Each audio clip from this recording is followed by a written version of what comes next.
Во рамки на одбележувањето на денот на македонската полиција 7 мај, вчера делегации на институции, политички партии, семејството, пријателите му дадоа почит на полицискиот службеник Цоки Стојановски, кој загина во војниот конфликт во 2001 година. Свежо свеќе беше положено на неговото вечно почивалиште на православните гробишта во Тетово, а потоа и на спомен бистата, подигната во негова чест, во полициската станица за безбедност на сообраќајот на патиштата. Цоки Стојановски загина ноќта на 31 јули 2001 година. Тој беше погоден од куршум на пунктот лоциран пред поранешните простории на Радио Тетово.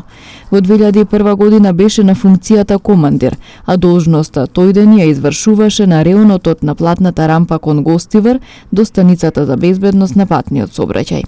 Полицајецот Стојановски беше познат како човек целосно посветен на службата и на должностите, кои ги извршуваше секогаш со иста совесност. Тој на дело докажа како треба да се обавува должноста полицаец и како треба да се чува и брани Македонија. Загина на 28 години, а по прераната смрт зад себе остави сопруга и 2 малолетни деца.